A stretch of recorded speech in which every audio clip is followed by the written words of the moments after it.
Selamat siang Mas Bayu. Sehat-sehat Mas. Sehat, alhamdulillah. Nah ini enaknya kita online nih Mas. Mungkin FYI teman-teman Mas Agus tuh nggak di Jakarta, beliau lagi di Jogja ya Mas ya. Iya betul, saya di Jogja. Oke, kita langsung saja mendengar pemaparan dari Mas Agus. Di sini Mas Agus akan bercerita mengenai sebuah desain exhibition itu seperti apa sih dan apa sih yang harus dipersiapkan untuk mendesain sebuah exhibition, khususnya booth exhibition yang ada di event-event yang sudah banyak Mas Agus buat ya Mas. Oke, silakan Mas Agus. Oke, selamat siang teman-teman semua dimanapun berada. Saya cuma mau sharing aja ke teman-teman semua di sini tentang profesi saya sebagai exhibition designer. Cuman sebenarnya sedih juga sih saya bercerita tentang exhibition di saat pandemi kayak gini, karena cukup ironi ketika pandemi menyerang bumi itu salah satu profesi yang paling kena itu adalah kami di exhibition design atau di event itu semuanya porak-poranda.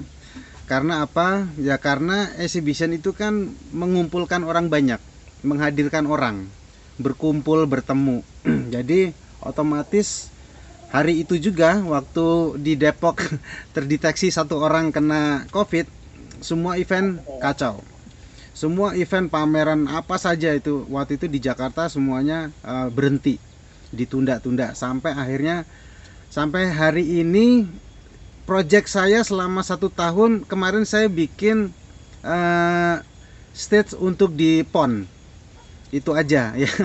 Jadi dari 2019, iya PON yang di Papua. Jadi untuk bukan untuk stage main stage-nya ya buat acara, tapi untuk e-sport yang di ini di kompetisinya, di gamenya, di salah satu cabang olahraganya.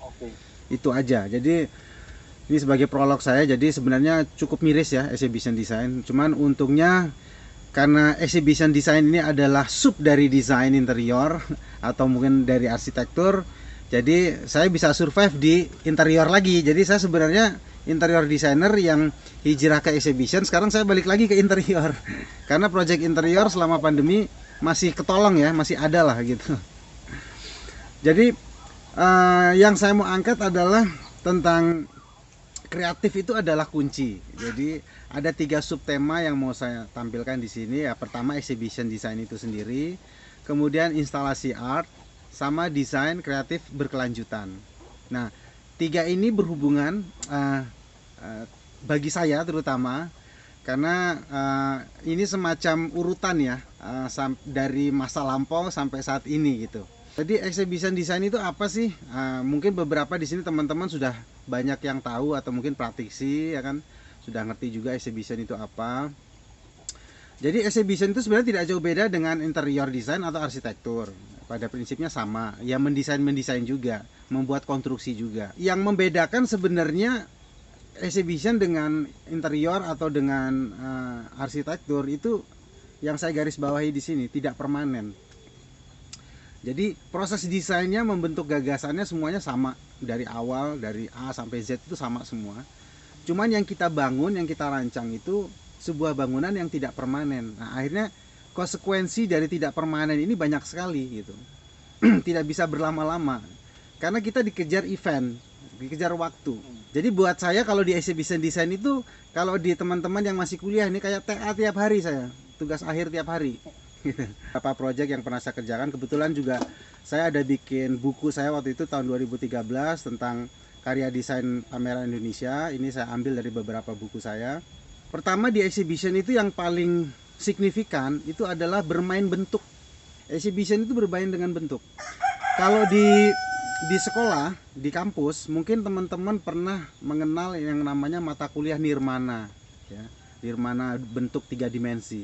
Nah, itu di exhibition itu sangat berpengaruh. Nah, saya terakhir waktu menjadi seorang creative manager, waktu nyaring graduate yang mau ngelamar, saya cek, saya tanya, kamu nirmananya dulu dapat apa? Saya tanya gitu. Saya nggak nanya yang lain-lain. Yang dapat A itu saya langsung terima biasanya. Seperti itu. Saya nirmana 1 ngulang 2 kali tuh Mas. Wah, ini parah kamu berarti ya. Itu. Nah ini apa ya? Karena exhibition itu kan cuman event sesaat ya. Kalau dalam lagu itu kayak cinta satu malam. Jadi gimana caranya dia benar-benar tampil gila-gilaan gitu loh. Jadi supaya orang itu tertarik melihat. Jadi secara visual itu dia terpengaruhi dan dia akan datang ke stand itu gitu. Nonton ke pameran itu gitu. Jadi ya jor-joran dalam desain, dalam apa mengolah bentuk seperti itu. Nah ini juga mobil masih sama, ini Honda. Di exhibition itu banyak sekali unsur kebermainan. Gimana caranya mereka itu menampilkan sisi terbaik mereka di exhibition. Nah misalnya yang paling terkenal kalau di exhibition itu terutama di pameran mobil, bagaimana menampilkan hero-nya dari si mobil itu, si produk itu. Mobil yang paling laris apa nih gitu, itu yang ditonjolkan ke mereka. Nah nanti ada treatment khusus kalau di exhibition. Nah misalnya di sini waktu itu Honda mereka penjualan Brio-nya paling kenceng nih, di highlight lah mereka di exhibition, di stand mereka. Nah konsepnya karena lebih ke anak muda segala macam, akhirnya saya coba tampilkan gimana kalau mobil Honda ini seperti kayak bermain skateboard seperti itu. Oke mereka setuju, jadi mewakili anak muda. Nah seperti itu. Konsep-konsep seperti itu yang dibangun di exhibition. Nah kemudian ini PRJ. PRJ itu pasar malam kalau bahasa sederhananya ya kan. Kesan aja Pekan Raya Jakarta. Tapi kalau secara bahasa gamblangnya itu ya pasar malam gitu. Pasar rakyat. Nah dimana di PRJ itu jor-joran. Semua bentuk tampil di situ. Gitu. Karena semua ingin mengikat pengunjung itu dengan visual mereka. Dan notabene pengunjung dari PRJ itu kan tipikalnya menengah ke bawah ya, pasar rakyat tadinya begitu, perang diskon dan lain sebagainya. Nah jadi hal-hal yang ikonik yang ditampilkan di exhibition itu sangat terwakili dari bentuknya. Nah ini project saya waktu itu buat air minum, konsepnya saya bingung bikin apa nih, dia kayaknya bilang pokoknya yang menarik, saya nggak mau yang biasa gitu. Saya ambil logonya mereka, saya pindahkan secara 3D, udah gitu aja. Dan mereka suka. Ya cuman PR-nya waktu ngerjainnya setengah mampus nih ke si kontraktornya. Karena pertimbangannya apa? Ini kan standnya outdoors. Dan PRJ itu kan biasanya bulan-bulan hujan. Nah kebayangkan pas hujan segala macam. Nah itulah. Nah PR-nya seperti itu kalau di exhibition. Nah ini acara dugeman nih. Kalau Mas Bayu suka dugem, saya hampir 5 tahun terakhir itu kerjaan saya di acara-acara dugeman, jadi bikin acara-acara EDM buat musik. Nah ini salah satu waktu itu acara di GWK, jadi outdoors juga. Konsep yang saya coba tampilkan waktu itu adalah halusinasi, jadi seperti jamur-jamur gitu. Ya relate lah dengan orang yang kalau lagi dengar musik kan tejing-tejing sana kemari, membangun suasana mereka semakin hiperbola kan. Jadi berasa kayak di Avatar mungkin, wah ada bunga besar banget gitu. Padahal mereka giting beneran, kita nggak tahu kita. Nah seperti itu. Jadi saya cuma menemani audiens aja dengan wujud-wujud seperti itu. Jadi menyesuaikan bentuk kepada eventnya itu aja gitu. Nah ini 2011 saya buat TEI, Trade Expo Indonesia. Ini kalau nggak salah masih Trade Expo yang ketiga atau kedua, saya lupa. Zaman SBY ya. Basi Mari LK Pangestu. Ini adalah konsepnya sebagai anjungan utama.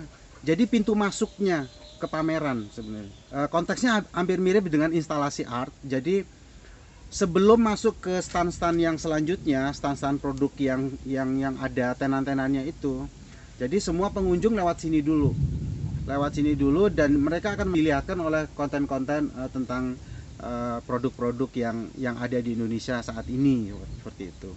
Nah yang saya bikinin ini ya cuman konstruksi segede gaban gini, cuman isinya untuk ditembakin proyektor, sesuatu yang sifatnya ikonik gitu dia maunya. Konsep saya waktu itu seperti Musa membelah laut ya, jadi ini dua bidang seperti tinggi sekali. Tingginya sekitar mungkin 7-8 meter dan ini full bambu semua konstruksinya. Saya lanjut ke instalasi art, subtema saya yang kedua. Jadi sebenarnya sama dengan exhibition, cuman instalasi art itu cenderung lebih familiar untuk teman-teman yang berkecimpung di art, di seni. Nah sekarang mungkin orang udah nggak kaget ya. Sekarang banyak orang datang ke pameran sekedar foto-foto ya kan, untuk lihat sesuatu yang aneh, yang unik gitu. Nah, karena basic saya desain, saya itu kalau bikin instalasi itu kok kalau nggak ada fungsinya kok sayang gitu loh. Mubazir gitu. Saya suka membangun atau membuat instalasi tapi yang punya makna tertentu, punya tujuan, fungsi lain. Nah, ini waktu di Lombok International Bambu Arsitektur Festival tahun 2013. Jadi sekitar 20 arsitek desainer dari Indonesia dan luar negeri juga yang pecinta bambu semua. Kita sama-sama waktu itu bikin instalasi di sana. Kita dikasih waktu 4 hari. Saya ngerjain sendiri, dibantu oleh satu orang tukang gitu. Ini saya kerjakan 4 hari. Tingginya ini bisa kebayang ya, ukurannya mungkin ada sekitar 10 meteran lah. Waktu itu konsepnya ini bermain kuda-kudaan, jadi ya untuk orang menikmati senja lah, seperti itu. Nongkrong-nongkrong di pantai, seperti itu. Konsepnya kebermainan. Sekali lagi di exhibition ataupun di dunia instalasi seni, kuncinya adalah kreatif, sering bermain. Jadi bermain itu kan sebenarnya produk budaya yang paling tua ya kan. Bermain itu bukan bermain gadget ya, kalau sekarang bermain gadget kan. Kalau dulu kan bermain apa aja itu kan memancing ide-ide yang aneh-aneh kan dengan bermain itu. Salah satu instalasi saya di Arjok 2015, pameran seni kontemporer di Jogja. Nah, ini sangat-sangat desain, adalah jasa desain cepat. Sebenarnya ini wujud kritik saya kepada desain itu kan selama ini cenderung eksklusif ya, yang saya pahami, yang saya tangkap. Saya coba bikin menjadi sesuatu yang inklusif. Jadi desain itu sebenarnya dibutuhkan juga oleh rakyat menengah ke bawah, atau bahkan orang-orang yang sama sekali kumuh, sama sekali miskin seperti itu. Nah, konsep saya ini sebenarnya ketika saya waktu di Jakarta itu saya punya langganan itu permak jeans keliling. Nah, kalau teman-teman yang di Jakarta mestinya tahu nih tukang permak jeans itu. Jadi pasti sering lihat kan. Nah, saya telepon mereka datang terus benerin celana. Nah, saya ide saya waktu itu di sana sebenarnya bisa nih masuk gang-gang kayak gini nih gitu. Seperti itu. Jadi memang desainer yang ya, dihadirkan masuk ke kampung-kampung gitu untuk memecahkan solusi di daerah-daerah tertentu gitu. Seperti itu. Itu kritik saya pertama. Yang kedua adalah desain sekarang itu kan ya entah klien entah bagaimana ya, kalau minta desain itu kan kayaknya kayak minta goreng kerupuk gitu kan, cepat sekali gitu kan. Itu pasti semua desainer ngalamin gitu loh ya. Jadi ya saya tampilkan jasa desain cepat bisa ditunggu. Nah, jadi kita tuh kayak operator sebenarnya gitu kan. Jadi persaingan kita itu sangat ketat. Nah, saya juga sering bilang ke mahasiswa saya, kalian tuh besok, musuh kalian tuh bukan teman-teman kalian yang lulus S1 juga dari kampus desain, tapi teman-teman kalian itu yang tidak sekolah sama sekali, yang hanya belajar 3D, belajar otodidak, terus sudah ngaku desainer. Itu musuh kalian dan itu nyata gitu loh. Nah, nanti kalian jatuh-jatuhnya kayak jasa desain cepat ini, perang harga. Nah, gitu kan. Beberapa quote sebenarnya ya yang cuman saya luapkan, jadi untuk oh gini toh kalau desainer itu kalau karakternya grassroots seperti itu, jadi bisa di mana aja. Nah, ini project interior saya di GT Radial, galerinya mereka. Jadi karena tujuannya adalah memajang ban-ban mereka minta sesuatu apa gitu yang menarik. Saya coba usulkan gimana kalau kita bikin semacam timelinenya mereka, sejarah mereka. Itu kan perlu namanya galeri ya, perjuangan mereka ketika dari nol membangun usaha sampai ke saat ini. Salah satu wall ini saya buatkanlah perjalanan produk mereka dari GT Radial. Itu cuman nenek moyang mereka itu cuman jualan ban pedati seperti itu, karetnya, sampai akhirnya terus bikin ban becak, ban sepeda, motor, dan akhirnya mobil gitu, dan akhirnya berkembang. Ini salah satu yang saya suka waktu di sana. Jadi gitu, ini kebetulan kita dapat di TB Sumatupang waktu itu. Kita beli terus saya potong, terus kita tempel di sini seperti itu. Ya bermain-main lah Mas kalau di exhibition seperti itu.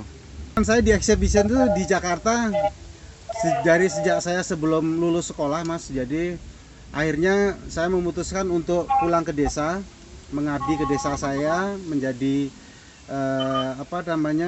petani atau peternak di sini, dalam upaya ya mengembangkan sisi yang bisa membangkitkan agrowisata di sini, mungkin seperti itu. Jadi desain tetap kreatif tapi ya berkelanjutan, maksudnya seperti itu. Jadi kemudian yang saya paling tertarik itu adalah permakultur. Di Eropa sana sih sebenarnya sudah tren sekali ya, dari sejak isu-isu global warming itu. Dan saya coba belajar itu di sini, di mana permakultur itu adalah desain ekologis kan. Jadi salah satunya yang mengembangkan arsitektur gitu untuk berguna bagi sekitarnya, seperti itu. Terutama hubungannya dengan ekosistem alam. Makanya saya di sini, saya pulang kampung, saya bikin rumah saya dari bambu. Silakan diakses oleh siapa saja yang mau datang di sini, sharing di sini tentang pengetahuan. Saya suka kalau ada akademisi dari kota sana datang ke sini. Di desa saya bekerja, saya beternak, berkebun, saya juga memasak gitu kan. Apa saja yang bisa saya olah, nanti ujung-ujungnya akan saya bungkus dengan desain. Itu aja, Mas. Terima kasih dari saya. Semoga menjadi inspirasi ya buat teman-teman, dan saya akan terbuka sekali kalau misalnya ada akademisi, teman-teman yang punya visi misi yang sama, ayo kita bikin apa, itu saya paling suka. Itu aja dari saya, terima kasih banyak.